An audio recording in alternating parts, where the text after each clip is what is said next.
The ancient church bells tolled overhead, each resonant chime vibrating through my chest like an accusation. My trembling fingers clutched the modest bouquet of white roses, their fragrance cloying and suffocating in the stuffy cathedral air. Whispers rippled through the pews behind me, growing louder with each second Greg was late to the altar. "He's not coming," my sister Melanie whispered, her hand warm on my bare shoulder. I refused to believe it, even as my borrowed wedding dress, too tight across the chest and too loose in the waist, felt like it was slowly strangling me. My 5-year-old daughter Lily fidgeted in her flower girl dress at the front pew, already bored with the delay, oblivious to the humiliation unfolding around her mother. "Just wait," I insisted, my voice barely audible. Traffic, maybe, but I knew. Deep down, I knew. The text message I'd received an hour earlier, and had been too afraid to read fully, suddenly burned in my memory. "I can't do this, Emma. Taking on another man's responsibility." Responsibility. That's what my daughter had become in Greg's eyes. Not the sweet, innocent child who had called him new daddy for the past 8 months, but a burden. A responsibility he'd decided, at the last possible moment, he couldn't bear. The murmurs grew louder. 83 guests, most from Greg's side, shifting uncomfortably in the pews of St. Augustine's Cathedral. The priest gave me a pitying look that made my stomach turn. "Maybe you should call him again," Melanie suggested, though we both knew it was useless. I'd called 17 times in the past 30 minutes. The cathedral door creaked open. My heart leapt painfully, but it was just my best friend Rachel slipping back inside, her expression confirming what I already knew. She gave a small, devastated shake of her head. "He left a note with the best man," she whispered, pressing a folded paper into my hand. "Emma, I'm so sorry." I didn't need to read it. The weight of Greg's absence crushed the air from my lungs. 3 years of struggling as a single mother, working 2 jobs, finally meeting someone who seemed to accept both me and my daughter, all culminating in this moment of perfect public humiliation. The first tear broke free, sliding down my cheek, taking a streak of carefully applied makeup with it. I had saved for months to afford the makeup artist, wanting to be beautiful just this once. "I need to get Lily out of here," I managed to say, my voice cracking. "I can't let her see me like this." As I turned to collect my daughter, the heavy wooden doors at the back of the cathedral swung open with decisive force. Every head turned. The sound echoed through the vaulted ceiling like a thunderclap, silencing the whispers instantly. He entered like a shadow, tall, imposing, flanked by 2 suited men whose watchful eyes scanned the room with practiced efficiency. The stranger wore a charcoal suit that looked like it cost more than my annual salary. His dark hair swept back from a face that seemed carved from marble. Handsome wasn't the right word. He was beautiful in the way dangerous things often are. A sleek predator. A gathering storm. I didn't know him. I was certain of that. Yet something about him struck me as vaguely familiar. "Who is that?" Melanie whispered, but I could only shake my head. The stranger's presence commanded the room as he strode down the aisle with purposeful steps. His gaze, intense, dark, unreadable, fixed on me, and I felt pinned in place, unable to move under the weight of his scrutiny. Behind him, more men in suits filtered in, positioning themselves at the doors and along the walls. Time seemed to slow as he approached. I became acutely aware of my smeared makeup, the ill-fitting dress, my complete exposure in this moment of abandonment. Shame burned through me like acid. He stopped 3 feet from me, close enough that I could detect the faint scent of expensive cologne and something else, something sharp and masculine that made my senses heighten in primitive warning. "Emma Lawson?" His voice was low, resonant, with the barest hint of an accent I couldn't place. I managed a nod, clutching my wilting bouquet like a shield. "My name is Alexander Volkov." He said it as though I should recognize it, a subtle furrow appearing between his brows when I showed no reaction. "You don't know who I am." It wasn't a question, but I shook my head anyway. The name meant nothing to me. His dark eyes flicked to the empty spot where Greg should have been, then back to me. "Your fiancé," he said the word with thinly veiled contempt. "He isn't coming." "I know," I whispered, humiliation burning anew at having this stranger witness my rejection. Alexander's jaw tightened almost imperceptibly. "He worked for me. Indirectly. He owed me a significant debt. The cathedral had fallen completely silent. Even my daughter had stilled, watching the exchange with wide eyes. "I don't understand," I said, fighting to keep my voice steady. "Greg never mentioned—" "He wouldn't have," Alexander cut in smoothly. "The debt was substantial. He believed marrying you would complicate his ability to repay." The implication hit me like a physical blow. Greg had left me at the altar not just because of Lily, but because of money. Debts to a man who commanded enough power to fill a cathedral with suited guards at a moment's notice. "Who are you?" I asked, though a cold dread was already forming in the pit of my stomach. The corner of his mouth lifted in what might have been amusement. Someone who collects what he's owed. My sister moved closer protectively, but one sharp look from Alexander froze her in place. "Your fiancé stole from me." "Did you know that?" He spoke quietly, yet his voice carried in the silent church. "He diverted funds, thinking I wouldn't notice. But I notice everything, Emma Lawson." "I had nothing to do with that," I said, finding a thin thread of defiance beneath my shame. "I know." His gaze softened fractionally, surprising me. "You're collateral damage in his escape plan. He never intended to marry you. He needed a respectable cover, a family man facade while he prepared to disappear with my money." Each word was another crack in the fragile fiction I'd built around Greg and our relationship. Had it all been a lie? His affection for Lily, his promises to give us the stable family we deserved? Mommy? Lily's small voice broke through my spiral of thoughts. She had approached silently, her flower crown askew, tiny fingers reaching for my hand. "Where's Greg? Is the wedding canceled?" Before I could answer, Alexander knelt down to Lily's level, his movement surprisingly graceful for such a commanding presence. The men at his sides tensed, hands moving subtly toward their jackets, but remained in position. "Hello, little one," he said, his voice transformed, gentler, though no less intense. "What's your name?" "I'm Lily, I'm 5. She held up 5 fingers proudly, seemingly unafraid of the stranger. "Are you a friend of Greg's?" Something dark flickered across Alexander's expression. "No, I'm not Greg's friend." Lily considered this with childish solemnity. "Is that why he's not here? Because he's afraid of you?" A surprised laugh escaped Alexander, a rich, genuine sound that transformed his severe features momentarily. "Yes, Malishka, that's exactly why." He stood again, turning his attention back to me. His gaze lingered on my face, assessing, calculating.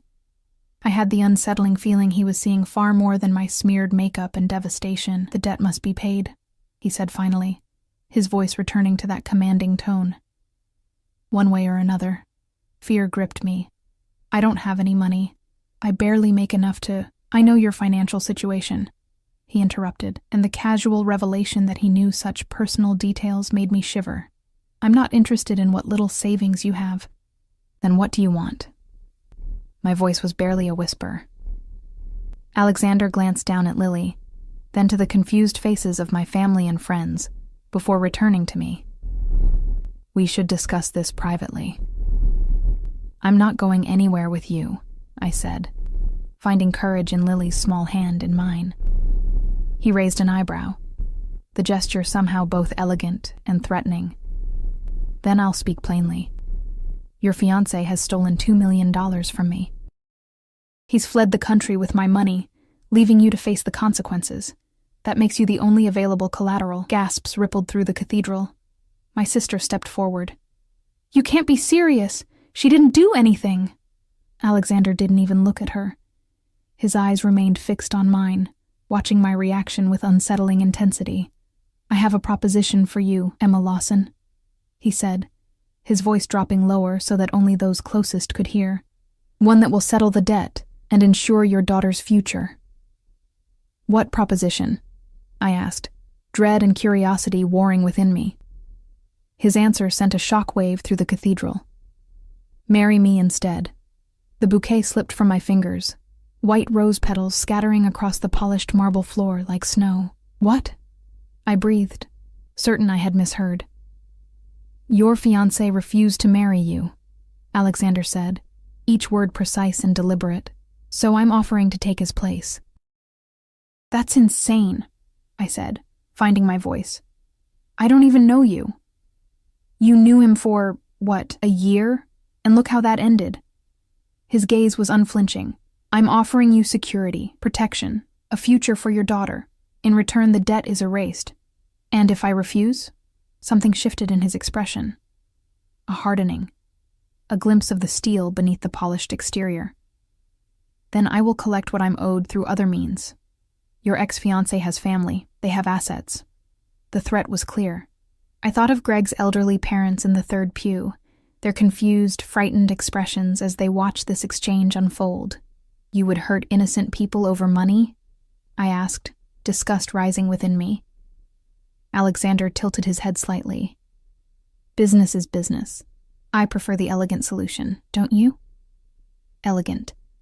As if forcing a stranger into marriage at the altar where she'd just been abandoned could ever be described as elegant. This is ridiculous, I said, fighting back fresh tears.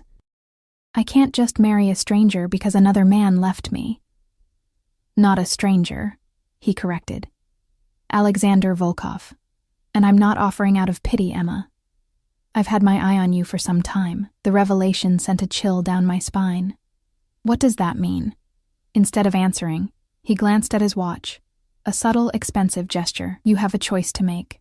The debt must be settled today, one way or another. You can't just... I can, he said simply, with the confidence of a man unaccustomed to hearing the word no, and I am. In that moment, I saw with perfect clarity what Greg had done. He hadn't just abandoned me. He had left me to face a predator he'd angered, using my heartbreak as a distraction while he fled with stolen millions. Mommy, are we still having a party? Lily asked, tugging my hand. You said there would be cake. Alexander's gaze softened as he looked at my daughter. There will definitely be cake, Malishka. Your mother and I just need to finish our conversation. His presumption ignited a spark of anger within me. Don't make promises to my child. He met my glare with unexpected appreciation in his dark eyes. Fire. Good, you'll need that. Before I could respond, he stepped closer, lowering his voice for my ears alone. I know about your struggles, Emma. The 2 jobs, the late rent payments, the payday loans. I know about Lily's father and how he left you both. I know about the medical bills you can't pay. He paused, letting each revelation sink in. I'm offering you a way out. All you have to do is say yes. My head spun with disbelief. How did he know these things? Why had he been watching me? And most disturbing of all, why would a man like him want to marry someone like me? What do you get out of this? I managed to ask.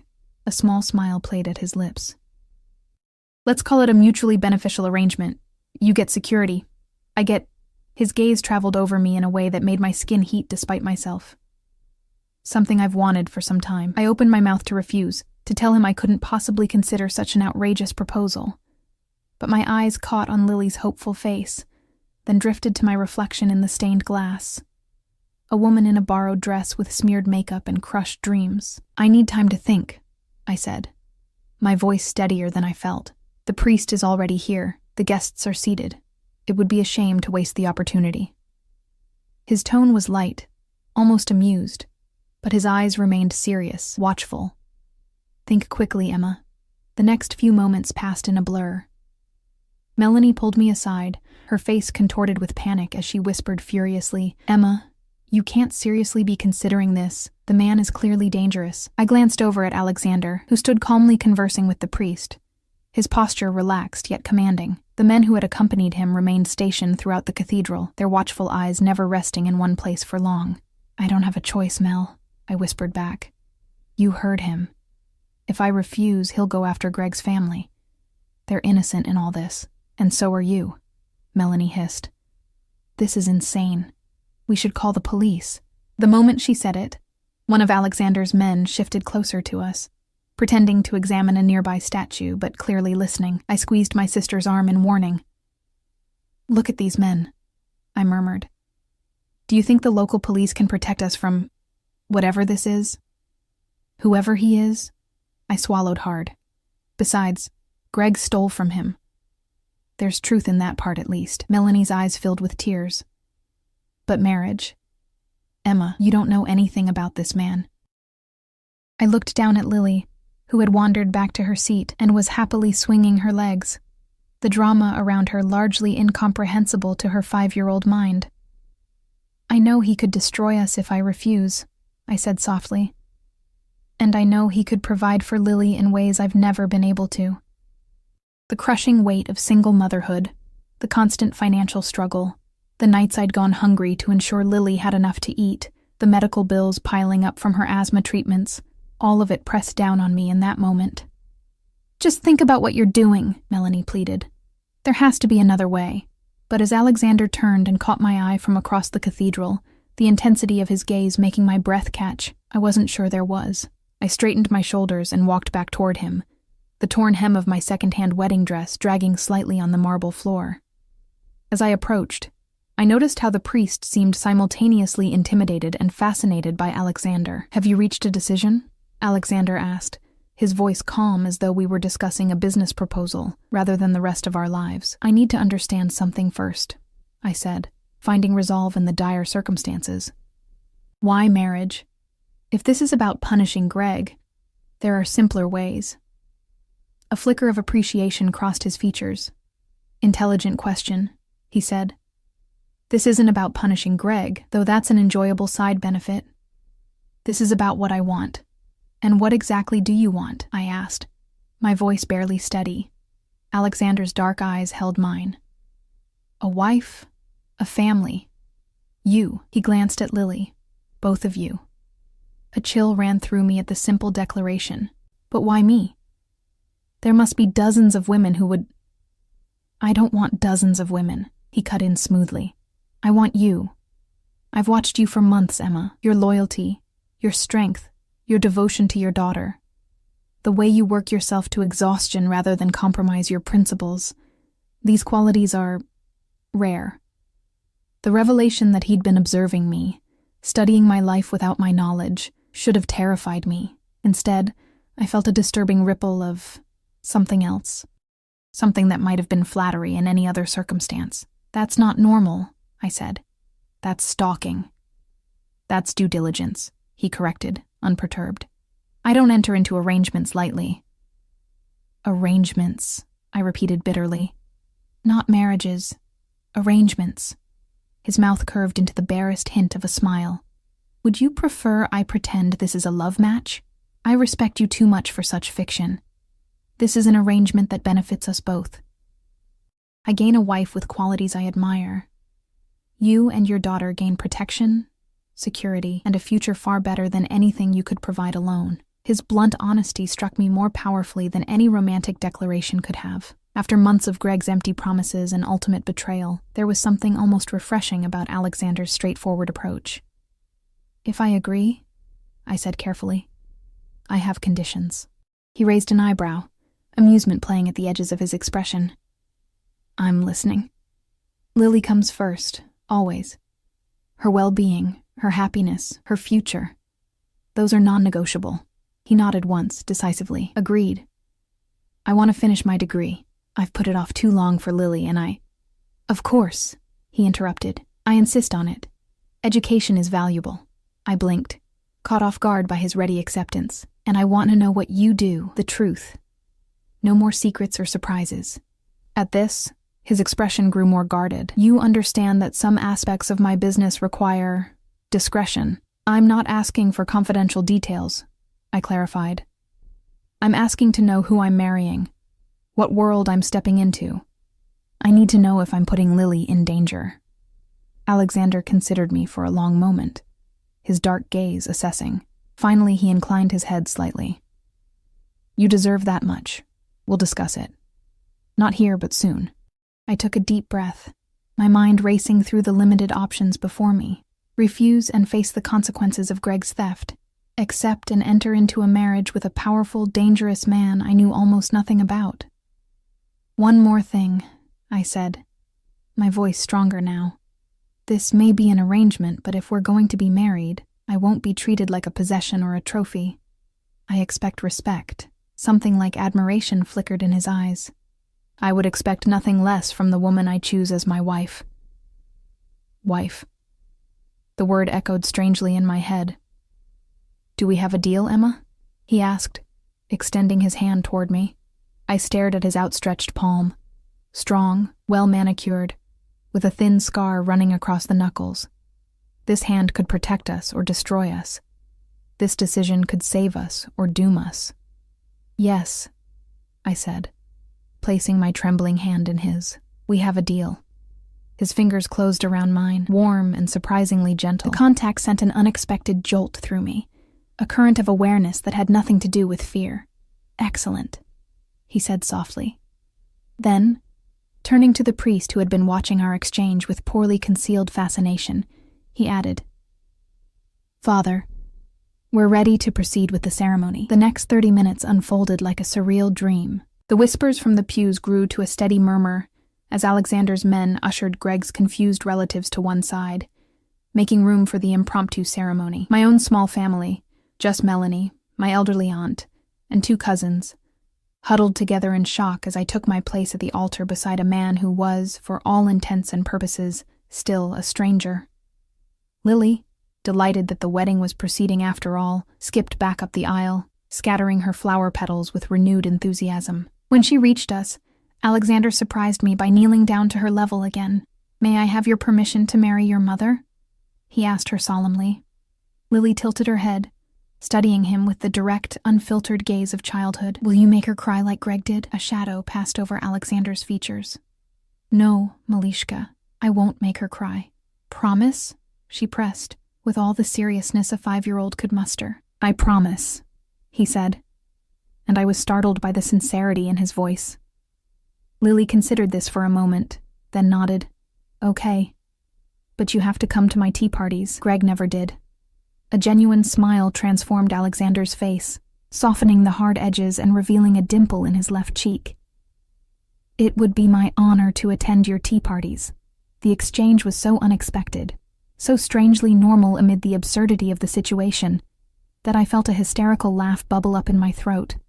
I swallowed it down as Alexander rose to his feet. Shall we? He asked, gesturing to the priest. The ceremony itself was brief and surreal. I spoke my vows in a voice that sounded distant to my own ears, promising to honor and cherish a man whose full name I had learned just minutes ago. When Alexander spoke his vows, however, his voice rang clear and confident through the cathedral, as if he were making proclamations he fully intended to keep. The ring he produced, not Greg's ring, but a new one that one of his men had somehow procured in the brief interim, was a simple platinum band with a single, flawless diamond that caught the light filtering through the stained glass windows. It slipped onto my finger with surprising ease, as though it had been made for me. I now pronounce you husband and wife, the priest declared, his voice tinged with the same bewilderment that permeated the cathedral. You may kiss the bride. I froze. Somehow, in the whirlwind of the past hour, I had not considered this inevitable moment. Alexander's dark eyes met mine, a question in them despite his commanding presence.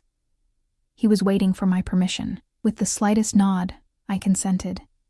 His hand rose to cup my cheek, surprisingly gentle for a man who radiated such power. Then his lips touched mine, light at first, a mere brush of contact that somehow managed to send a shiver down my spine. The kiss deepened slightly, his mouth firm and confident against mine, before he pulled away. It lasted only seconds, yet I felt oddly breathless. Mrs. Volkov, he said softly, his accent wrapping around the name in a way that made it sound like something precious. Reality crashed back as applause scattered awkwardly through the cathedral, mostly from Alexander's men, who seemed to be following some predetermined protocol. My sister stood rigid with shock. Lily clapped delightedly, unaware of the gravity of what had just transpired. What happens now? I whispered, suddenly terrified of the answer. Now, he said, offering his arm. We celebrate. The reception is still arranged, is it not? I nodded numbly. The reception at the small hotel ballroom down the street, another expense I could barely afford, but had insisted on for Lily's sake. She had been so excited about the party, the dancing, the cake. Perfect, Alexander said, as if reading my thoughts. Lily should have her party. We processed down the aisle, not as the couple I had imagined, but as something far more complicated. Alexander's men fell into formation around us, creating a protective bubble that separated us from the confused, frightened guests. Outside the cathedral, a line of black SUVs with tinted windows waited. The one at the front was longer than the others, clearly a luxury vehicle. A driver stepped forward to open the door for us. "Your car wasn't suitable," Alexander explained, noting my confusion. I took the liberty of arranging proper transportation. The interior was cream leather and smelled of new car and that same subtle cologne I had detected earlier. Lily scrambled in excitedly, immediately pressing buttons on the armrest until colored lights illuminated the ceiling. "Cool!" she exclaimed, her face transformed with delight. Alexander helped me into the vehicle, his hand steady at the small of my back. I sank into the soft leather, my legs suddenly too weak to support me, as the full weight of what I had done crashed down. I had married a stranger, a dangerous man with bodyguards and unnamed business dealings. A man who had admitted to watching me for months. A man who had essentially blackmailed me into marriage at the altar where I'd just been abandoned. And yet, as he slid in beside me, his presence commanding even in the spacious interior of the vehicle, I couldn't ignore the strange sense of security that had replaced the crushing humiliation of Greg's rejection. "You're pale," Alexander observed, his dark eyes studying my face. "Are you unwell?" "Just processing," I managed to say. He nodded, then pressed a button on the armrest. A compartment opened, revealing a crystal decanter. Brandy. It might help with the shock. I shook my head, glancing meaningfully at Lily, who was now happily exploring every feature of the luxury vehicle. "Of course," he said, closing the compartment. Instead, he called to the driver. "Pavel, water for Mrs. Volkov and—" He turned to Lily. "What would you like to drink, Malishka?" "Apple juice," she said immediately, bouncing on the seat. "With a straw." "Apple juice with a straw," Alexander repeated, his serious tone at odds with the childish request. Somehow, a bottle of water and a carton of apple juice complete with straw appeared within seconds. As we pulled away from the cathedral, I stared out the window at the life I was leaving behind. The modest apartment Lily and I had shared, the community college where I took night classes, the diner where I worked morning shifts, all of it suddenly felt like part of a different existence. "What's happening at the reception?" I asked, trying to ground myself in practical concerns. "Most of those people are Greg's family and friends. They must be confused, afraid." Alexander's expression darkened slightly at the mention of Greg. "My men will explain that the celebration is continuing, but with a change in circumstances. Those who wish to leave may do so. Those who stay will be treated well." The casual way he spoke of controlling an entire wedding reception sent another chill through me. What kind of power did this man wield? "And after the reception?" I asked, dreading the answer but needing to know. His gaze met mine, steady and direct. "After, you and Lily will come home with me. To your new home." Home. The word should have been comforting, but instead it twisted my stomach into knots. "Don't look so frightened, Emma," he said, his voice softening. "I meant what I said. I won't make you cry." Lily, oblivious to the tension between us, piped up from her seat. "Is your house big? Do you have a pool? Greg promised me a pool, but he never showed it to me." Alexander's expression softened as he turned to my daughter. "Yes, Malishka. There is a pool and a garden. And a room that can be yours, decorated however you like." Her eyes widened. "Really? Can it be purple?" "Purple is my favorite color. Purple it shall be," he agreed, with a solemnity that might have been comical in any other circumstance. I watched their interaction with a mixture of fear and fascination. This dangerous man who had forced me into marriage was treating my daughter with a gentleness I had not expected. It didn't erase the coercion or the threats, but it complicated the simple villain narrative I had begun constructing in my mind.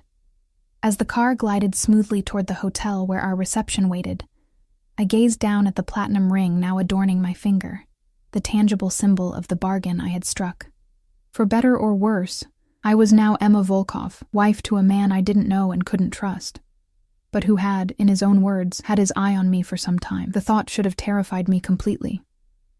Instead, beneath the fear and uncertainty, I felt a treacherous flicker of something else, Curiosity, perhaps, or something more dangerous still. "We've arrived," Alexander announced as the car pulled up to the hotel entrance. He studied my face. "Are you ready, Mrs. Volkov?" No, I thought. I would never be ready for this new reality. But for Lily's sake, I nodded and allowed him to take my hand as the car door opened onto my new life. The hotel ballroom looked exactly as I had planned it with Greg months ago. White roses and baby's breath arrangements on each table, twinkling fairy lights draped from the ceiling, a small dance floor in the center. Yet everything felt fundamentally altered, as if I had stepped into a parallel universe where the familiar had become strange and unsettling. Alexander's men had arrived ahead of us, seamlessly taking control of the venue. They positioned themselves strategically around the perimeter, their dark suits and vigilant postures creating an atmosphere that was part celebration, part security operation. Most of Greg's relatives had chosen to leave, their confusion and fear palpable as they hurried past us at the entrance. My small circle of friends and family remained, clustered together near the cake table, their expressions a mixture of concern and bewilderment. "Emma!" Rachel rushed forward as we entered, her eyes darting nervously to Alexander. "Are you okay? What's happening?" Before I could respond, Alexander placed his hand lightly on the small of my back, a gesture that was somehow both protective and possessive. "Mrs. Lawson," he addressed Rachel with perfect politeness, though I noticed he had effortlessly recalled her name without introduction. "I understand you must have questions. Rest assured, Emma is perfectly safe. Today has simply taken an unexpected turn." "An unexpected turn?" Rachel repeated incredulously. "You forced her to marry you at the altar." I felt Alexander stiffen beside me, the subtle shift in his posture radiating a warning that made me instinctively step between them. "Rachel, please," I said quietly. "Not here. Not in front of Lily." My daughter had already spotted the 3-tiered wedding cake and was tugging at Alexander's sleeve, apparently having decided that he was now the authority figure to petition for sweets. "Can I have cake now?" she asked, completely oblivious to the tension surrounding her. "You promised there would be cake." To my surprise, Alexander knelt down to her level once again, his movement causing his security detail to shift position slightly. "So I did," he said, his severe expression softening. "But first, I believe there should be a proper introduction. Lily, from today, I am your—" He paused, glancing up at me with an unexpected flicker of uncertainty. "Stepfather," I supplied, the word feeling foreign on my tongue. "Stepfather," he repeated, returning his attention to Lily. "You may call me Alex." Lily considered this with solemn deliberation, her small brow furrowed in concentration. "Does that mean you're my new daddy now?" The question hung in the air, loaded with implications that made my heart constrict painfully. Before I could intervene, Alexander answered with surprising gentleness. "I would be honored to be your father figure, Malishka," he said. "But I understand that position must be earned. For now, let's say I am your mother's husband and your protector. The rest will come with time and trust." His response startled me with its sensitivity and insight. I had expected him to simply assume the role, to command Lily's affection as he seemed to command everything else around him. "Okay," Lily decided, accepting his answer with the simple adaptability of childhood. "Can we have cake now, Alex?" A smile tugged at the corner of his mouth. "First a small meal, then cake. That's the proper order. But your mother would agree, I think." Lily looked to me for support, but I nodded, still processing the strange dynamic unfolding before me. "Alex is right, honey. Dinner first, then cake." The use of his shortened name felt intimate in a way that unsettled me, yet it slipped out naturally. Alexander's eyes met mine, a flash of satisfaction in their dark depths, before he stood and signaled to the waiting catering staff. "Please serve the meal," he instructed, his authoritative tone returning, "and bring champagne for the toast." The reception proceeded with surreal normalcy.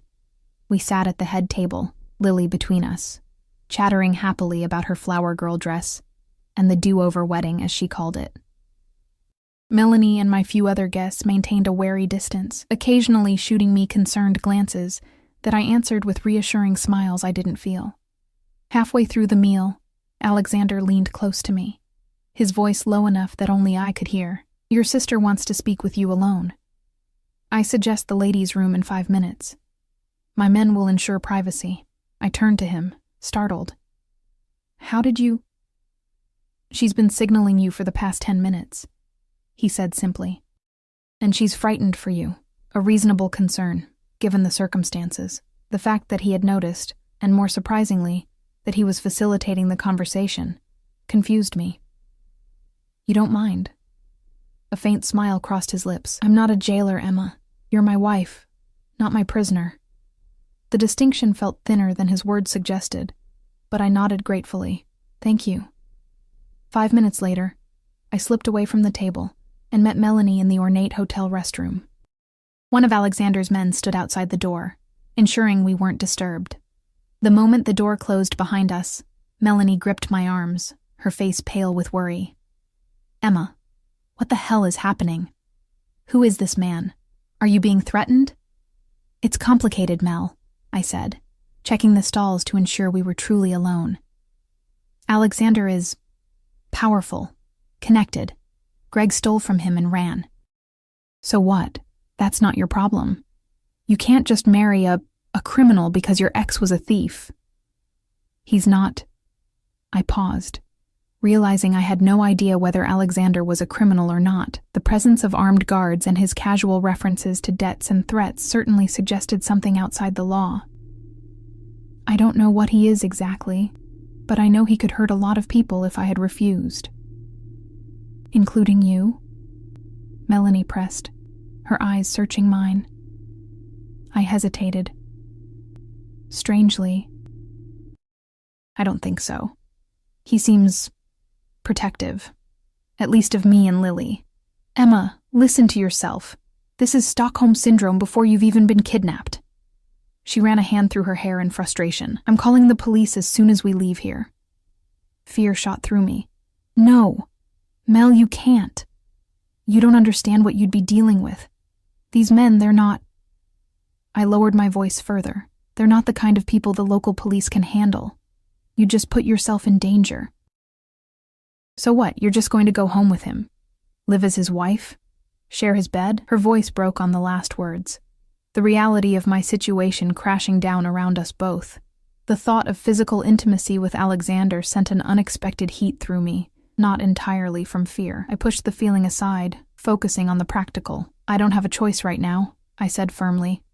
"I need to protect Lily, and this is the way to do it. He's promised us safety, security. Lily can have the life I could never give her on my own." Melanie's eyes filled with tears.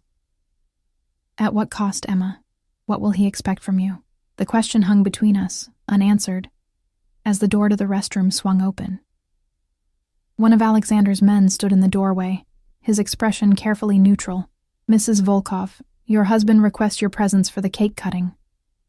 Mrs. Volkov. The name still felt foreign, like a costume I had put on rather than an identity. I squeezed Melanie's hand. "It's going to be okay. Trust me." "I trust you," she whispered. "It's him I don't trust." We returned to the reception, where Alexander waited beside the wedding cake, Lily bouncing excitedly at his side. As I approached, I noticed that he had removed his suit jacket, revealing a crisp white shirt and shoulder holster with what was unmistakably a handgun. The casual display of weaponry in the middle of a wedding reception should have horrified me, yet it seemed perfectly in keeping with the day's surreal events. "Everything all right?"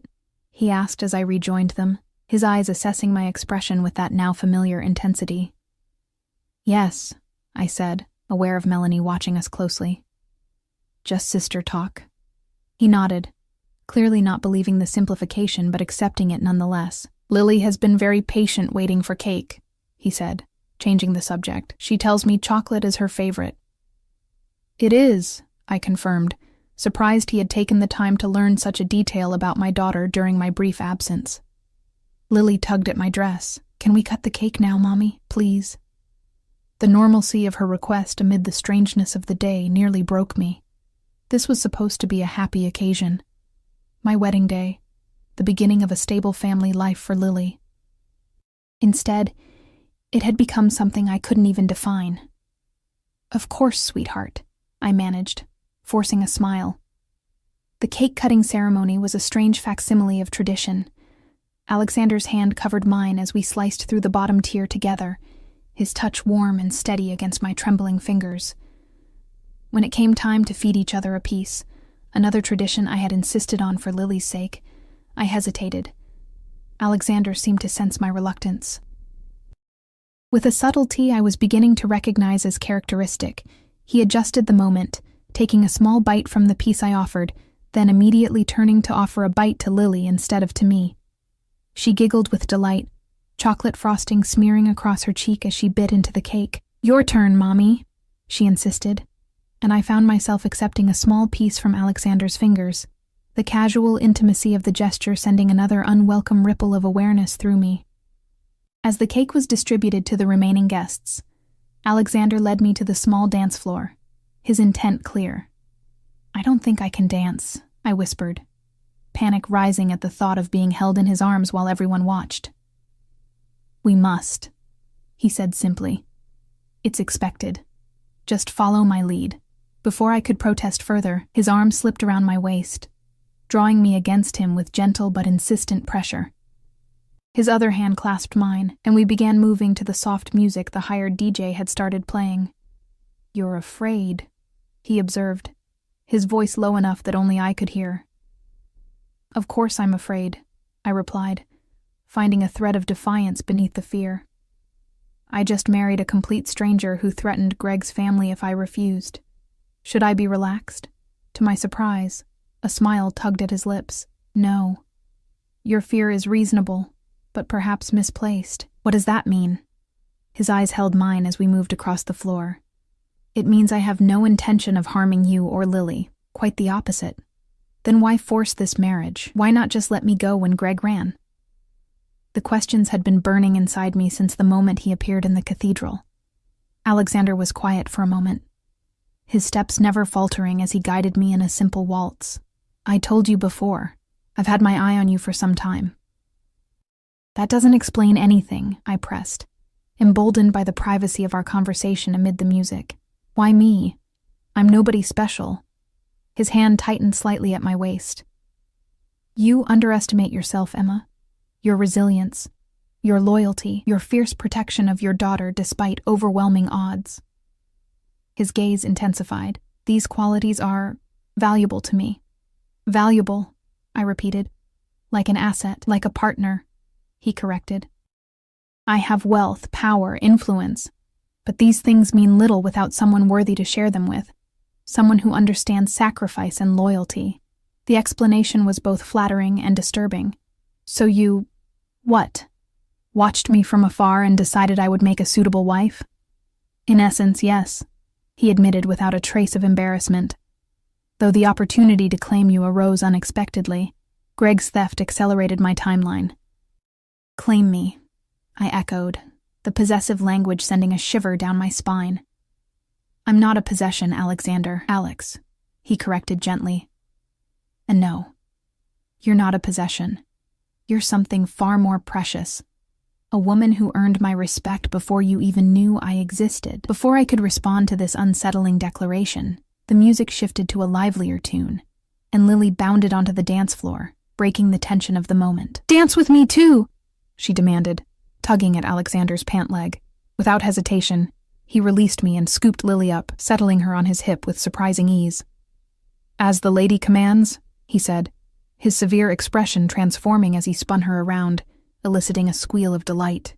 I watched them, my emotions a tangled mess of fear, confusion, and something dangerously close to hope. The sight of my daughter so readily accepting this stranger, laughing in his arms as though she'd known him forever, both alarmed and comforted me. Children often sensed things adults missed. Was Lily's easy acceptance a sign that Alexander could be trusted, at least where she was concerned? The reception wound down as evening fell. Lily, exhausted from excitement and sugar, had fallen asleep in one of the plush chairs, her flower crown askew on her tousled hair. The few remaining guests had departed, leaving only Alexander's men stationed around the ballroom. "It's time to go," Alexander said, approaching me where I stood gazing out the window at the darkening sky. Reality crashed back with his words. Go where? To his home? His bed? The thought sent a rush of panic through me. I need to get our things from my apartment, I said, grasping at practicalities to delay the inevitable. Lily's favorite stuffed animal, her medications, my... Already taken care of, he interrupted smoothly. While we were at the reception, my people packed everything of importance from your apartment. It's being delivered to our home as we speak. The casual invasion of privacy stunned me. You had people go through my things? Without my permission? Alexander studied my face, seeming to realize he had overstepped. I thought it would be helpful. One less worry for you after an already difficult day. It's not helpful. It's invasive, I said, finding my voice despite my fear. You can't just rearrange my life without consulting me. Instead of anger at my defiance, I saw what appeared to be genuine regret cross his features. You're right, he conceded, surprising me. I apologize. I'm unaccustomed to considering others' perspectives in such matters. The admission, coupled with the apology, threw me off balance. I had expected commands, not contrition. In the future, he continued, I will consult you about decisions that affect you and Lily directly. You have my word. I nodded, not entirely trusting the promise, but appreciating the gesture nonetheless. Now, he said, his tone gentle but firm. It's time to take Lily home. She needs a proper bed. He moved to where Lily slept and carefully lifted her into his arms, cradling her against his chest with a tenderness that continued to confound me. She stirred slightly, then nestled against him, her small hand clutching his shirt collar. The sight stirred something protective in me, a fierce warning that vibrated through my bones. If you ever hurt her, I began, my voice low and steady. I would die first, he interrupted, his tone leaving no room for doubt. I protect what's mine, Emma, always. The possessive declaration should have angered me, but instead it offered a strange reassurance.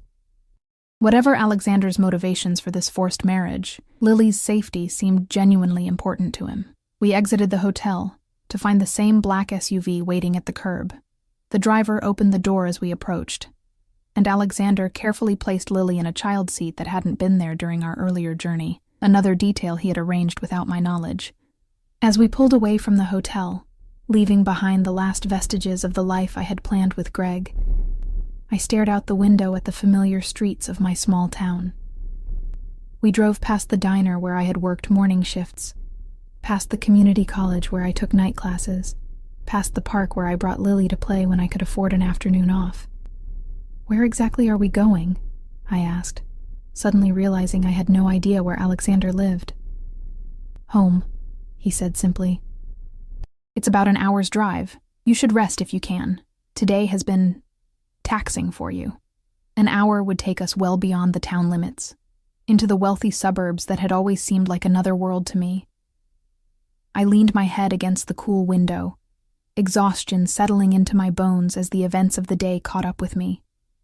Despite my intention to remain vigilant, I must have dozed off, because the next thing I knew, Alexander was gently shaking my shoulder.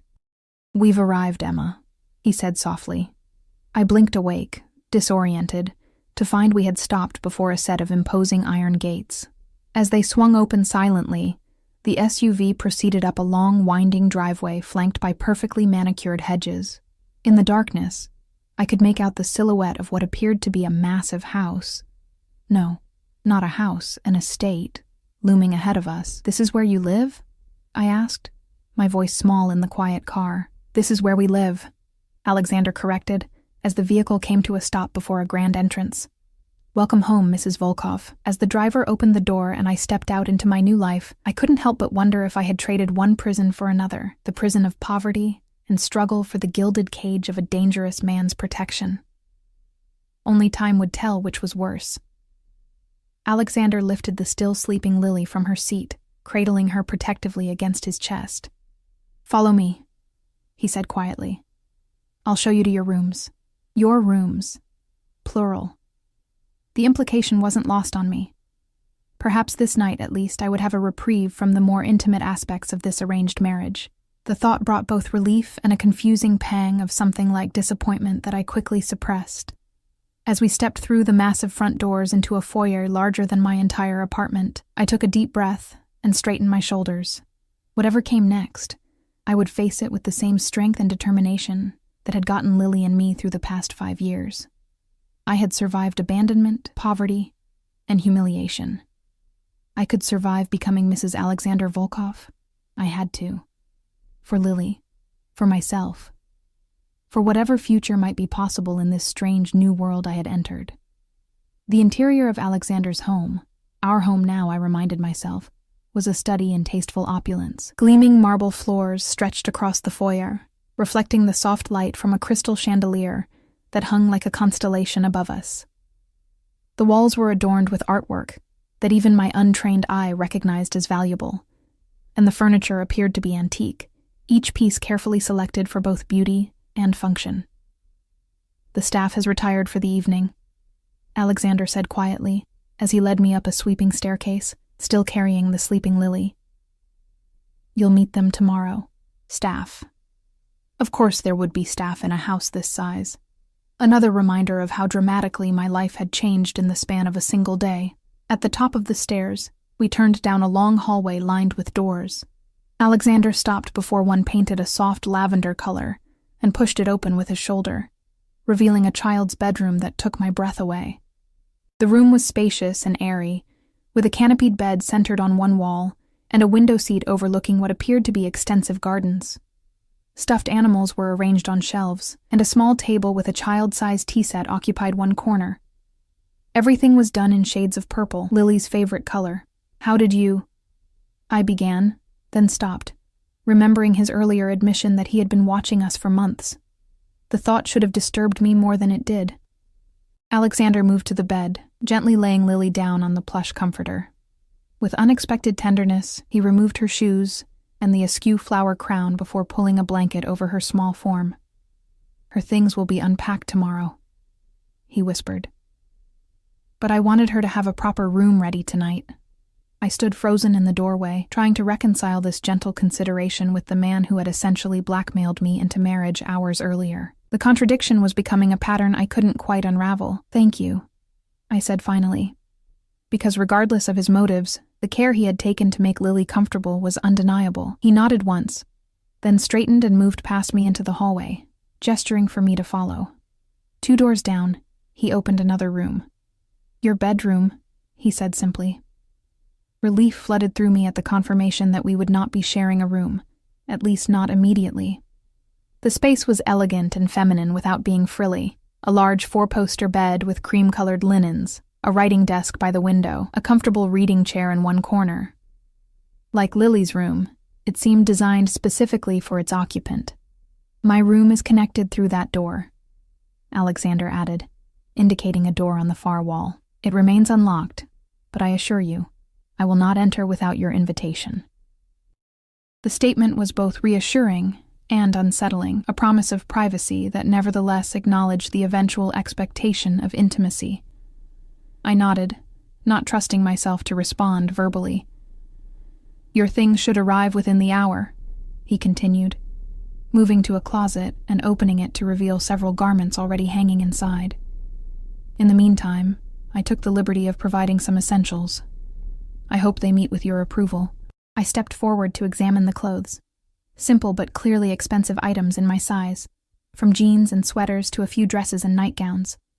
Tags still attached to most of them. "How do you know my size?"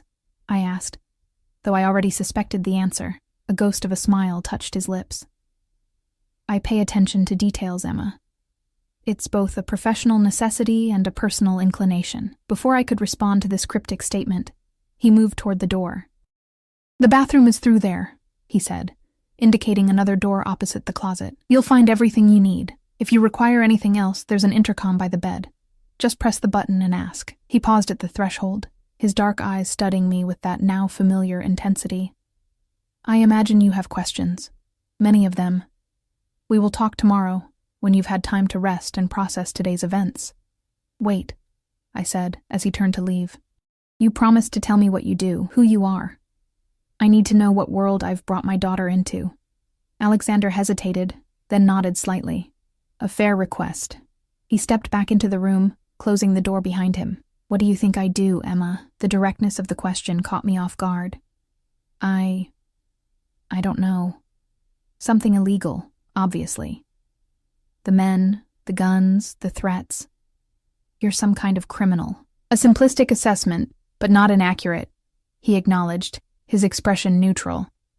I am what some would call a businessman with varied interests. Others might use the term organization. You're in the Mafia, I stated flatly, tired of euphemisms. Instead of denying it or becoming angry, he simply inclined his head. The term is somewhat outdated and Hollywood-influenced, but yes, I lead what you would call a crime syndicate. My family has controlled certain operations in this region for 3 generations.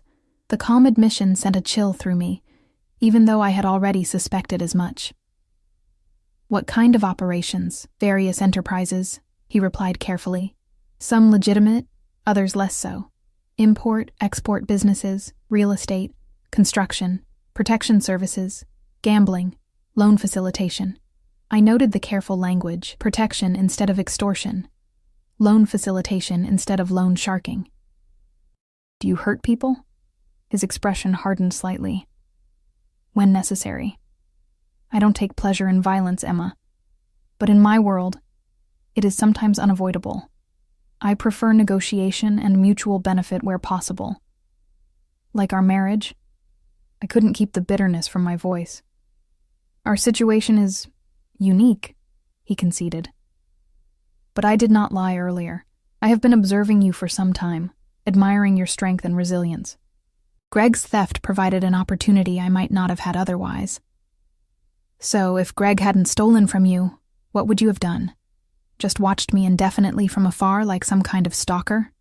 A flicker of amusement crossed his features. No. I would have found another way to approach you, perhaps a more conventional courtship. Though I doubt you would have given me a second glance under normal circumstances. He was right about that. A single mother working 2 jobs and taking night classes had little time for dating, especially with men who exuded danger the way Alexander did. Is Lily in danger? I asked, voicing my greatest fear. Being associated with you? His expression grew serious again. No, quite the opposite. As my wife and stepdaughter, you both enjoy the highest level of protection my organization can provide. No one would dare harm what belongs to me. There was that possessive language again, sending conflicting signals of security and constraint through me. And if I had refused to marry you, would you really have gone after Greg's family? Alexander was quiet for a moment, his dark eyes unreadable. I would have recovered my money one way or another, he said finally. My methods might have been less gentle without your cooperation. The admission was chilling in its honesty. So I really didn't have a choice. We always have choices, Emma. Rarely are they as clear-cut as we might wish. He moved toward the door again. Rest now. Tomorrow will bring enough new challenges without adding exhaustion to your burden. As he reached for the handle, I called after him. One more question. He paused, looking back at me with a raised eyebrow. Why did you learn Lily's favorite color? Why prepare her room before you even knew if I would agree? Why take that time for a child you've never met? Something shifted in his expression. A softening around the eyes. A barely perceptible vulnerability that I hadn't seen before. Children deserve care and protection, he said simply. Always. Regardless of circumstance. And Lily, she is part of you. That makes her important. With that cryptic statement, he left, closing the door softly behind him and leaving me alone in my new bedroom, in my new life, with more questions than answers. I stood motionless for several minutes, trying to process everything that had happened since I woke up that morning, excited and nervous about marrying Greg. Now, less than 24 hours later, I was in the home of a crime boss who had forced me into marriage, yet who had also taken the time to prepare a purple bedroom for my daughter. Moving on autopilot, I went to check on Lily in her new room. She slept peacefully, one arm wrapped around a stuffed unicorn I didn't recognize, another gift from Alexander, no doubt. Seeing her comfortable and secure, despite the strange surroundings, eased some of the tension in my chest. Back in my own room, I went to the bathroom Alexander had indicated and found it to be a marble-tiled sanctuary larger than the entire bathroom in our old apartment. The shower alone could have fit 4 people, and the soaking tub beneath the window looked deep enough to swim in. Every toiletry I could possibly need was arranged neatly on the counter, including high-end brands I had only ever seen in magazines. I turned on the shower, adjusting the multiple jets until the water temperature was perfect, then stepped under the spray, letting the day's tension begin to wash away. As the hot water cascaded over me, I allowed myself to cry for the first time since Greg's betrayal. Not just for the humiliation of being abandoned at the altar, but for the loss of the simple, honest life I had thought we would build together. By the time I emerged from the shower, wrapped in a plush towel that felt like a cloud against my skin, a soft knock sounded at the bedroom door. "Mrs. Volkov?" a female voice called. "I have your belongings from your former residence." Former residence. Such a clinical term for the home where Lily had taken her first steps, where we had celebrated birthdays and Christmases, where we had built a life despite all the struggles. "Just a moment," I called back, quickly pulling on one of the nightgowns Alexander had provided, a simple knee-length garment in soft blue cotton, far more modest than I had feared. I opened the door to find a young woman in a neat black uniform, standing beside several suitcases and boxes. "Good evening, Mrs. Volkov," she said with a slight bow of her head. "I'm Nadia. Mr. Volkov assigned me as your personal assistant. These are the items from your apartment. Would you like me to unpack them now, or would you prefer to do it yourself tomorrow?" The formality of the interaction was jarring. I had never had anyone unpack for me in my life. "I'll do it myself, thank you," I said, stepping aside to allow her to bring the luggage into the room. "Very well. Is there anything you need before I retire for the evening? A late meal, perhaps? Something to help you sleep?" The thoughtfulness of the offer reminded me that I hadn't eaten much at the reception, too overwhelmed by the day's events to have an appetite. "Maybe some tea?" I suggested. "And possibly a sandwich? I find I'm hungry after all." "Of course," Nadia nodded. "I'll return shortly. Please make yourself comfortable." After she left, I began opening the suitcases, needing something familiar to ground me in this surreal new reality. My clothes looked shabby and worn compared to the new items Alexander had provided, but they were mine, chosen with my own taste, purchased with my own hard-earned money. I unpacked them carefully, hanging them in the spacious closet alongside their more expensive counterparts. In one box, I found Lily's favorite stuffed bear, Mr. Buttons, along with her asthma medications and the photo album we had made together last Christmas. In another, I discovered my textbooks from the community college courses I had been taking in nursing, a career path I had chosen for its stability and potential to support Lily better than my current jobs. Would Alexander expect me to give up my education now? He had agreed to my condition about finishing my degree, but how would that work in practice? Would I be allowed to leave this gilded prison to attend classes, or would he insist on private tutors, keeping me isolated within his world? Nadia returned with a tray bearing a pot of chamomile tea, a sandwich cut into neat triangles, and a small plate of cookies. "Will there be anything else, Mrs. Volkov?" "No, this is perfect." "Thank you, Nadia." I hesitated, then asked, "How long have you worked for my husband?" Something flickered in her eyes, respect, perhaps, or fear. 5 years, Mrs. Volkov. The Volkov family has employed mine for generations. Generations. The casual reference to Alexander's family legacy in this world of power and criminal enterprise reminded me again of how little I knew about the man I had married. "And is he a good employer?" I asked carefully. Nadia's expression remained carefully neutral. "Mr. Volkov is fair and generous to those who serve him loyally. He protects his own." She paused, then added with quiet emphasis, "You have nothing to fear from him, Mrs. Volkov. He has spoken of you with respect." The statement was clearly meant to reassure me, though it raised more questions about what Alexander might have told his staff about our arrangement. "Thank you, Nadia. Good night." After she left, I sat at the small table by the window, eating the sandwich, roast beef with horseradish on fresh bread, perfectly prepared, and sipping the chamomile tea as I gazed out at the moonlit grounds of the estate. The garden stretched into the darkness, ending at what appeared to be a stone wall surrounding the property. Beyond that, I could see the twinkling lights of the city in the distance. So close, yet so far. Could I leave if I wanted to, pack up Lily and run, or were we effectively prisoners here, despite Alexander's assurances to the contrary? As I contemplated my limited options, a soft sound from the hallway caught my attention. Moving to the door, I opened it to find Lily standing there in her flower girl dress, looking disoriented and frightened. "Mommy?" she whimpered. "Where are we?" I woke up in a strange room. I knelt down and gathered her into my arms. "It's okay, sweetheart. We're in our new home now. Remember Alex? From the wedding? This is his house, and we live here now." She rubbed her eyes sleepily. "Is he my new daddy now?" The innocent question twisted my heart. "He's my husband now," I said carefully. "And he wants to take care of us, but relationships take time to build, Lily. For now, let's just say he's Alex, okay?" She nodded, seemingly satisfied with this explanation.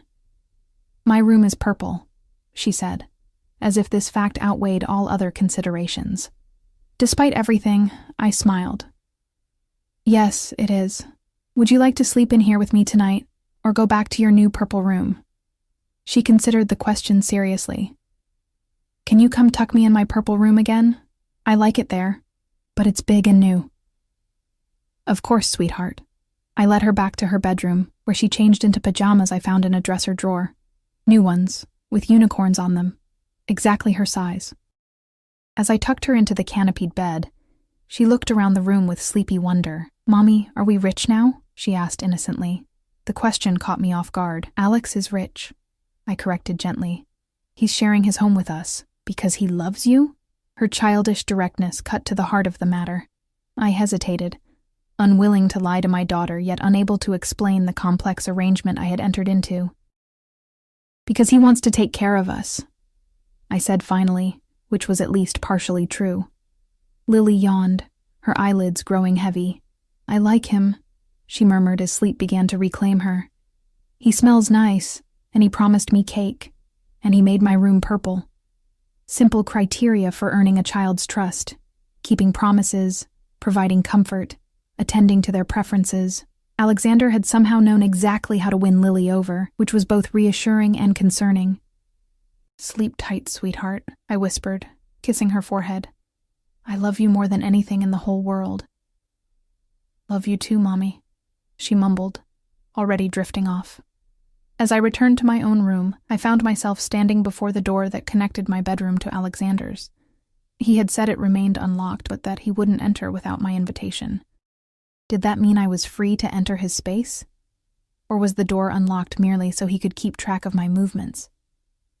Curiosity warred with caution as I placed my hand on the doorknob. After a moment's hesitation, I turned it slowly, finding it unlocked as promised. I opened the door just a crack, peering through into what appeared to be a masculine counterpart to my own room. Darker colors, heavier furniture, a king-sized bed with black sheets visible in the dim light.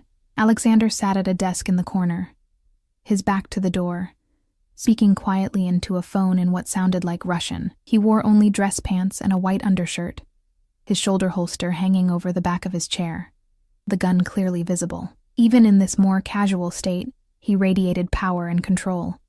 I started to close the door, not wanting to eavesdrop, when he said something that made me freeze. "Da ona teper moja žena," he said in Russian, then switched to English. "Yes, she is now my wife. The documents are being processed. By morning, everything will be official. Her accounts, her custody arrangement for the child, all of it transferred under my protection." My accounts? Lily's custody? Cold dread washed through me.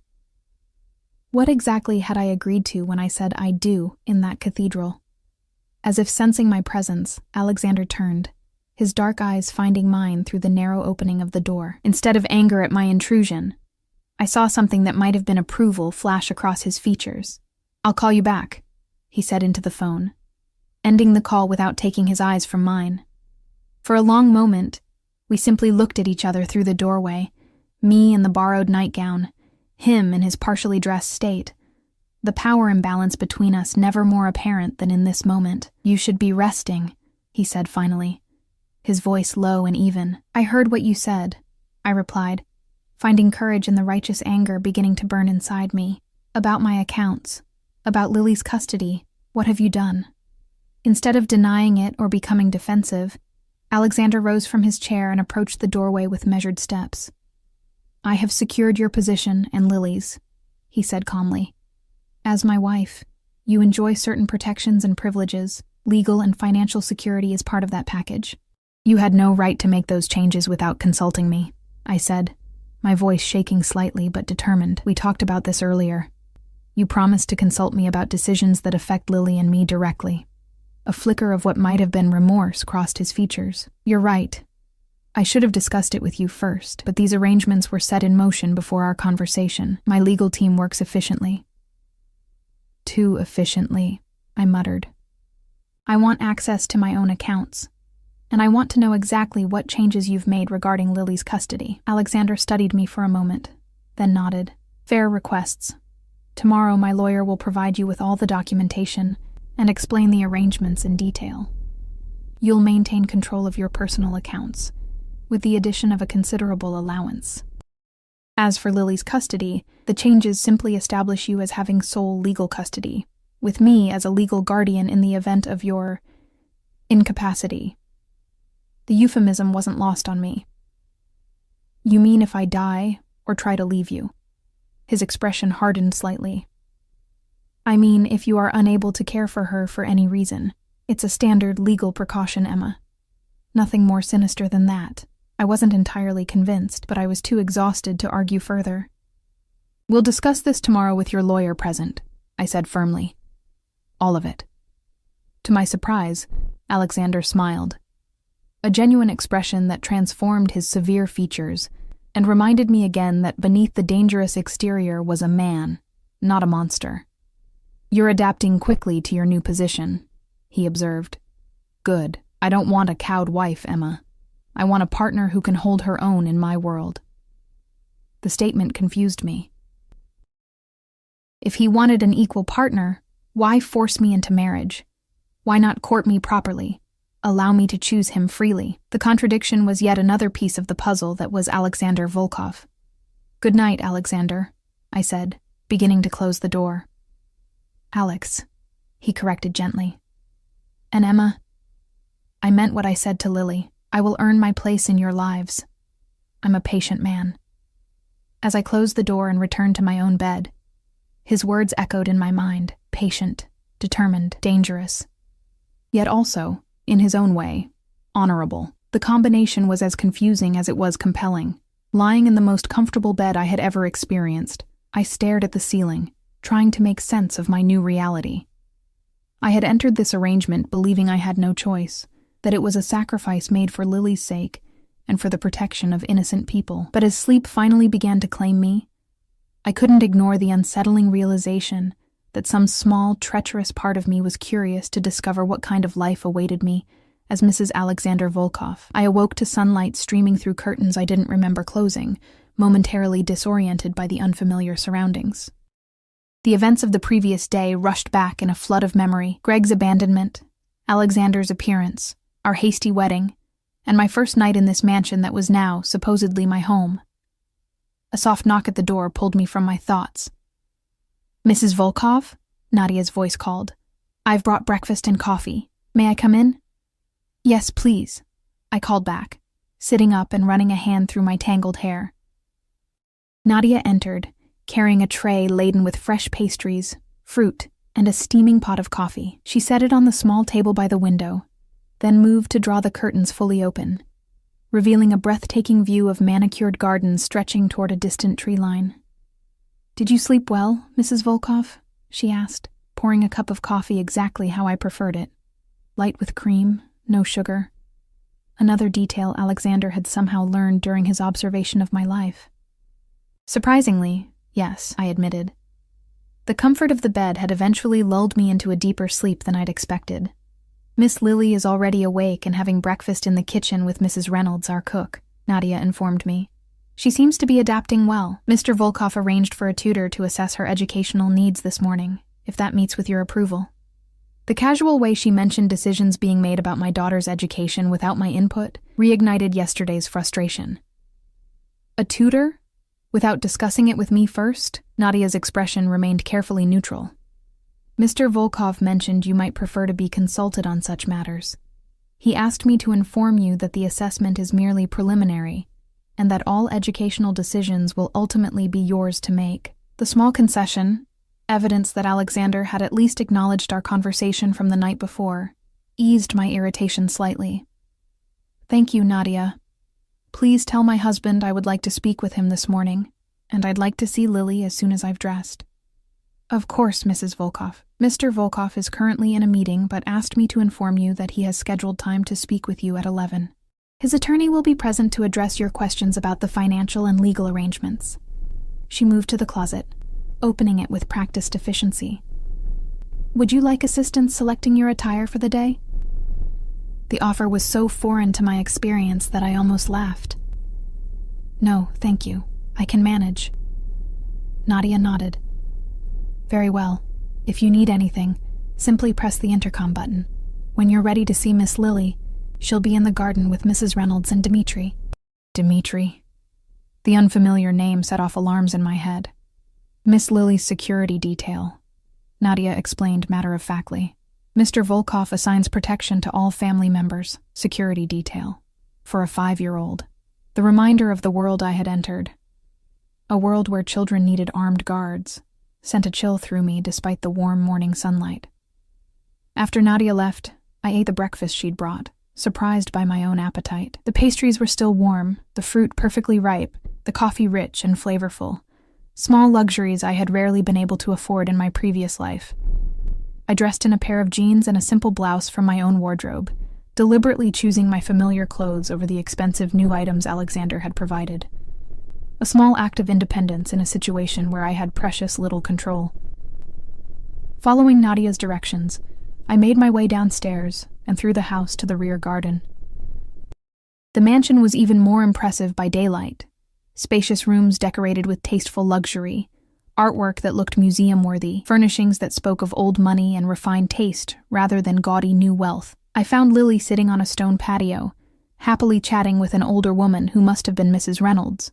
Nearby, a tall, broad-shouldered man in a dark suit stood at a discreet distance, his watchful gaze constantly scanning the surroundings. Dmitri, I presumed. "Mommy!"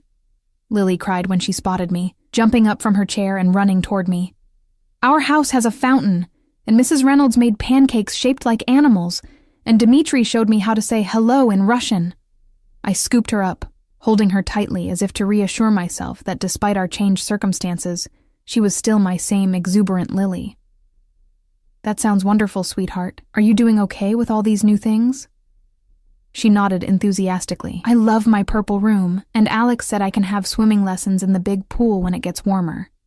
And look." She proudly displayed a delicate silver bracelet on her tiny wrist. "Alex gave me this at breakfast. He said it's to keep me safe."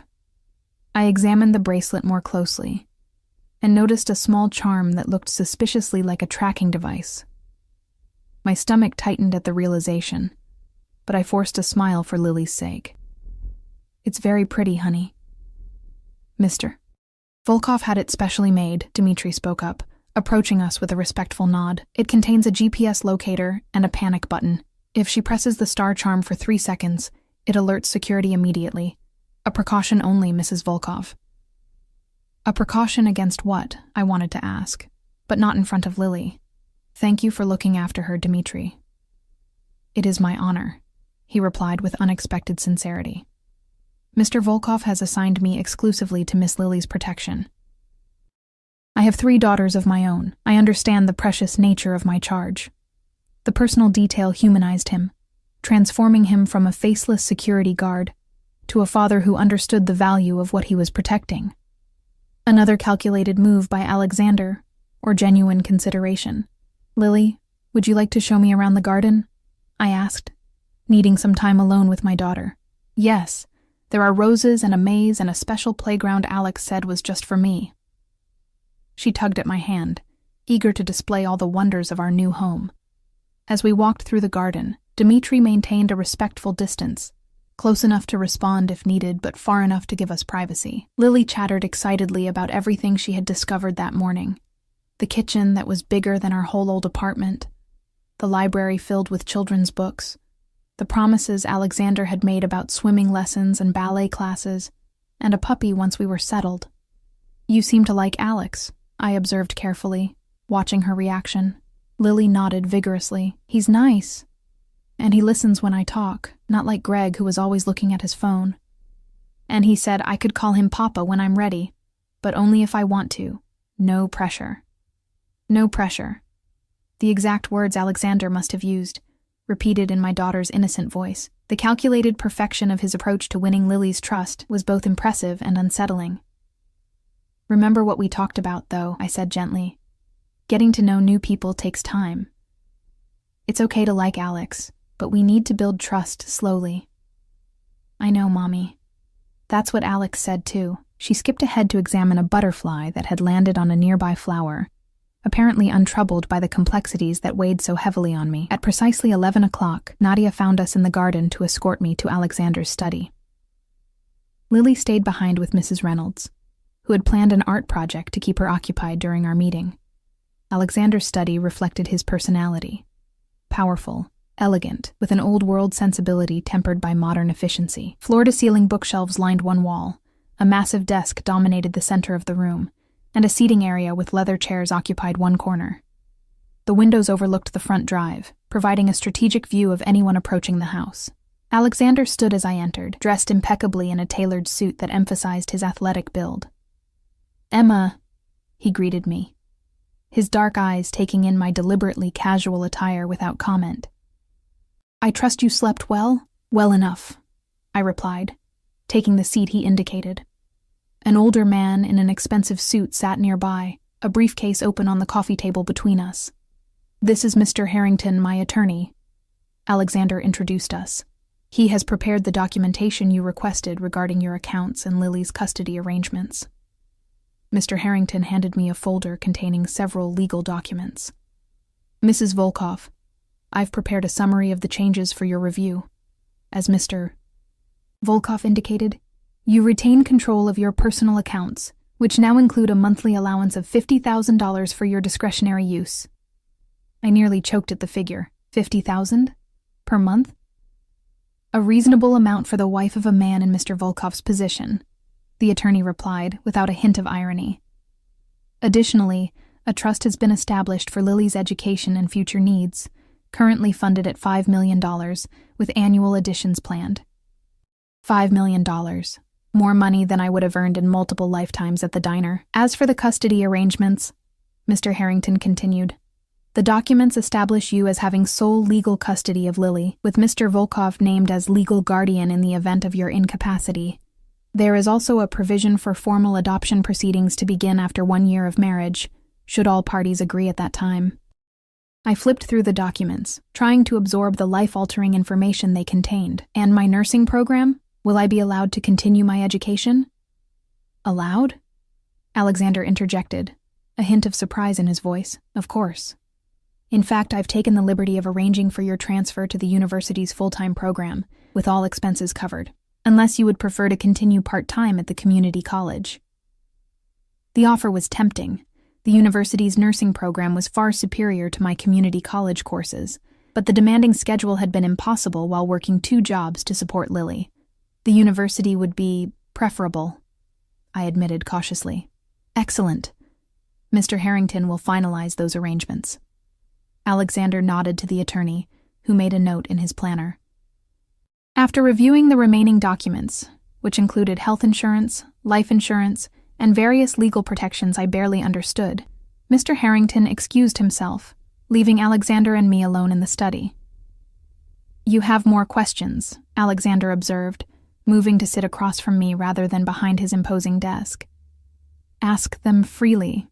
I chose my words carefully. "The tracking bracelet you gave Lily. Is that really necessary?" His expression remained neutral. "In my position, there are those who might seek leverage against me. Lily's safety is non-negotiable." Are we in danger because of you? The question that had been haunting me since the moment he appeared in the cathedral. Not specifically, he replied thoughtfully. My reputation alone deters most threats, but I take no chances with those under my protection. The security measures are preventative, not reactive. And what about me? Do I get a tracking bracelet too? I couldn't keep the edge from my voice. A smile tugged at the corner of his mouth. Would you wear one if I offered? No. I thought not. He leaned forward slightly. I don't seek to control your movements, Emma. You are not a prisoner here. You're free to come and go as you please, though I would ask that you accept security when you leave the estate. For your protection, not your surveillance. And if I wanted to leave permanently, take Lily and go? I held my breath after asking the question, afraid of the answer yet needing to know the boundaries of my new life. Alexander's expression darkened, a glimpse of the dangerous man beneath the polished exterior. That would be unacceptable. So I am a prisoner, just in a gilded cage. No. The single word carried the weight of absolute authority. You are my wife. Lily is now under my protection. I will not relinquish either of you. But within those parameters, you have freedom and agency. Your education, your interests, your independence in day-to-day matters, these are yours to determine. The brutal honesty of his position was almost refreshing after Greg's empty promises and eventual betrayal. Alexander made no pretense about his possessive nature or his expectations. What do you want from me, Alex? I asked softly, deliberately using his preferred name. Really? Beyond the legal documents and arrangements. What do you expect from this marriage? Something shifted in his dark eyes. A vulnerability I hadn't witnessed before. Loyalty. Respect. Eventually, perhaps, affection. He paused, choosing his words with evident care. I did not lie when I said I had been watching you for some time, Emma. Your resilience, your devotion to Lily, your determination to improve your circumstances through education rather than seeking the easy path. These qualities are rare and valuable. I want a partner who embodies them. And what about love? The question slipped out before I could stop it.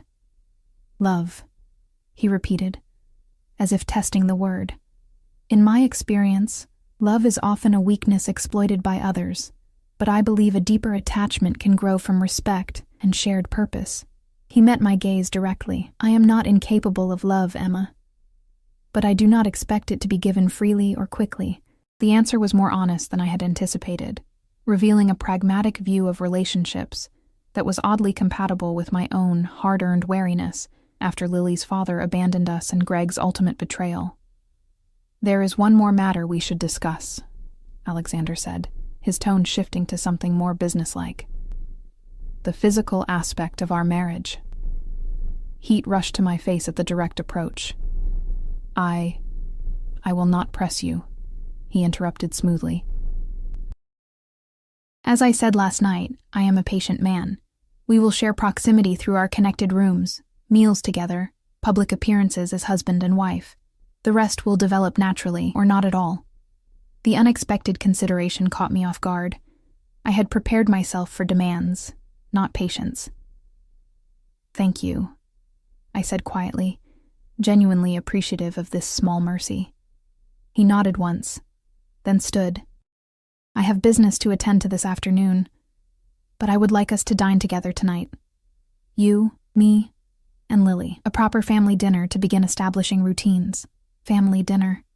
The simple domestic concept seemed incongruous with everything I knew about this dangerous, powerful man.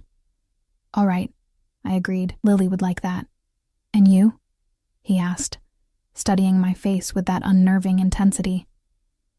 I'm still adjusting, I answered honestly, but I appreciate your patience and your consideration for Lily's happiness. He accepted this with a slight inclination of his head. Until dinner, then. The weeks that followed established a strange new normal. Lily thrived in our new environment, her natural resilience and adaptability serving her well. She adored the tutors Alexander arranged, excelled in her new swimming lessons, and gradually began referring to him as Papa Alex, a compromise that seemed to satisfy both her desire for a father figure and my insistence on honoring the newness of our arrangement. I began the university nursing program, throwing myself into studies that had once seemed like an impossible dream. True to his word, Alexander provided security, but not surveillance, never questioning my comings and goings as long as I accepted the protection of a driver and bodyguard. Alexander himself remained an enigma, polite, considerate, even gentle with Lily, yet clearly dangerous to those who crossed him. I caught glimpses of his business dealings, hushed phone conversations in Russian, meetings with men whose deferential behavior spoke volumes about Alexander's position in the criminal hierarchy. Yet he kept the darker aspects of his world carefully separated from our daily lives, creating a bubble of normalcy within the broader context of his criminal empire. Gradually, imperceptibly, the dynamic between us shifted. Our connected rooms remained a symbol of both separation and possibility. The door between us always unlocked but rarely crossed. We developed rituals, morning coffee in the garden, family dinners with Lily, occasional late-night conversations in his study after she'd gone to bed. I found myself looking forward to these moments, drawn to his intelligence, his unexpected humor, his absolute reliability in keeping his promises. 3 months after our unconventional wedding, I returned home from a long day at the university to find Lily already asleep and Alexander waiting in the garden with a bottle of wine and 2 glasses. "You received your midterm results today," he said as I joined him. "Top of your class in 3 subjects. I'm proud of you." The simple praise warmed me more than it should have. "You checked my grades? I take an interest in your successes," he replied unapologetically, pouring wine into both glasses. "As I said from the beginning, your education is important." We sat in comfortable silence for a while, sipping wine and watching the sunset paint the sky in shades of pink and gold. The strange comfort of his presence had become familiar over the past months, the initial fear gradually replaced by a cautious trust. "I never thanked you," I said finally, breaking the silence. Alexander raised an eyebrow. "For what?" "For saving me from humiliation that day in the cathedral, for giving Lily stability and opportunities I could never have provided on my own." I took another sip of wine, gathering courage.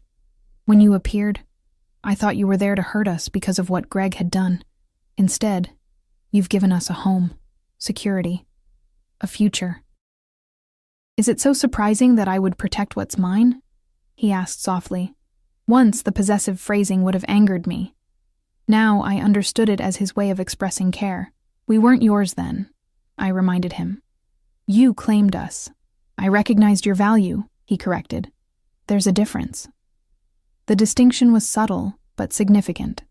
In Alexander's world of transactions and power dynamics, seeing worth in someone was perhaps the closest equivalent to more conventional affection. "Are you happy here, Emma?" he asked suddenly, his dark eyes intent on my face. The question deserved honest consideration. "I'm content," I answered carefully. "Lily is thriving. I'm pursuing education I never thought possible. And you've been—" I searched for the right word. "Kind. Far kinder than I expected given how our arrangement began." "But not happiness," he observed, a hint of something like disappointment in his voice. "Happiness requires freedom, Alex. Real freedom, not just a longer leash." He flinched slightly at the metaphor. "You still see yourself as captive, aren't I?" I challenged gently. "You said yourself that leaving would be unacceptable." Alexander was silent for a long moment, swirling the wine in his glass thoughtfully. "What if I told you that you could leave? Take Lily and go, with my blessing and continued financial support. No tracking, no security detail. True freedom." My heart raced at the unexpected offer. "You would let us go? If that would bring you happiness," he said quietly. "Yes." I studied his face, searching for deception and finding none. "Why would you do that? After all the trouble you went to, arranging our marriage, establishing legal ties, because in these past months, I've come to want more than just your presence, Emma." His voice had softened to a near whisper. "I want your choice, your willing participation in this life we're building." The admission stunned me. This dangerous, powerful man who had orchestrated our entire relationship through coercion and calculation was now offering freedom, the one thing I had believed he would never grant. "And if I chose to stay?" I asked, my voice barely audible. His eyes held mine with that familiar intensity. Then it would be as true partners.